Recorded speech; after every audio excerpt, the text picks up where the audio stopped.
All right. What are you using that stupid image for? I hate that.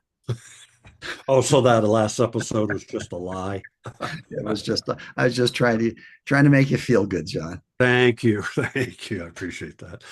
So, in a in our recent group with the Vision Retreat, there was a comment made about audience, and I think you had that on a list to have a conversation about finding your audience.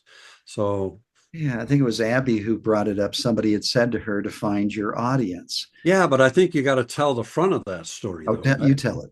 Well, so she was having her images reviewed, much like your Santa Fe type of review, and went through all the images and found them to be lovely photographs, which they are. Abby's a artist.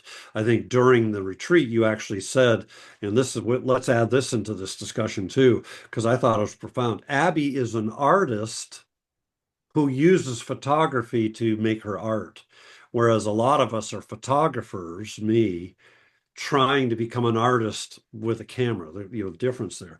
And so this person reviewing it, he simply, not brusquely like your story is about Santa Fe, but basically pushed the images back to her and said, find your audience. Just that simple of a phrase. And so expound on why that was kind of meaningful to you. Well, I think that in general, we all think the more popular our images are, the better they are. And so we're constantly trying to get bigger and bigger number of likes. And that, of course, leads to us trying to find what the audience likes and then conforming. The Yeah. problem with that is it feels good when you get an image that gets a whole lot of likes and you Yep. feel good for a day, but then the next day you're now feeling insecure because you got to create an image that gets even more likes. And if you get one that gets little likes, oh, I'm a failure. Yeah. We're the tail being wagged by the dog. Yes. And the real trick is to find your audience. And that means to create work that you love, that is following your vision and your passion. And then you put it out there with the hopes that you will connect with people who truly love it.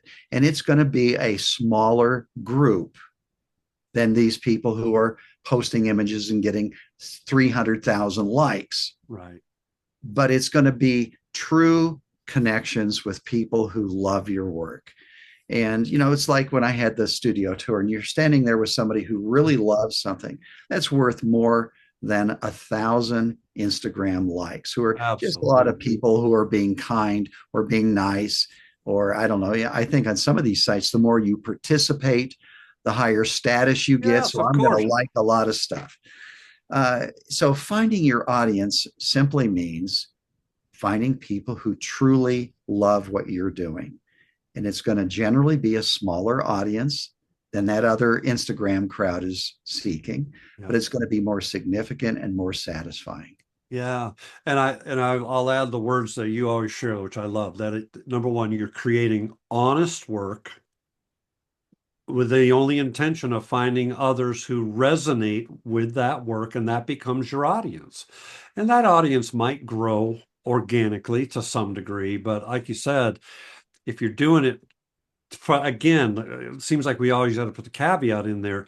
If you're trying to do personally expressive work, like your photograph behind you, like the photograph we talked about yesterday behind me, the people who are going to look at this one behind me are, I mean, I know what it got because I posted it a week ago. Nothing. Nobody cared. There was like a couple of comments, a couple of oohs and ahs, but 150, I don't know, not many. But that's okay because I love it. And it gets getting back to defining success. What is success? Is it all those likes on Instagram or is it creating images that you love? And you have to decide what success is for you. And there might be different reasons. So how, and I might catch you off guard with this, but how do you find your audience then? When somebody says to Abby, find your audience, her answer, I can tell you, was to go to Instagram and post the images that she loves and be what it will be, meaning she has no expectations. When she posts them, she usually puts words with them. They're beautiful images with beautiful words. And as she says, she lets it out, lets go, and then she doesn't even think about it one more time beyond that. I think that's the best way. We say find your audience. It's like a verb. What Yeah, action are you taking to find your audience? right. And it really is just the key is putting out honest work, and your audience will find We'll you. find that. Yeah, that's what I was hoping to get to. And the important thing is that these likes, that's the cherry on top of the real prize. The cherry isn't the prize. The real prize is creating work that you loved. The cherry is a little extra that you get when Yeah, you connect with others who love it, truly love it. Beyond your family who are going to love it and your yeah, friends who are going to love it, yeah, people who really love it. And let's face it, when we're doing black and white work, when you divide the world up, my guess is most of the world is going for color work. yeah, And then when you do work that's very personally expressive, the number of people who are going to understand it is very small. And yeah, you've got to be okay with that. yeah, yeah.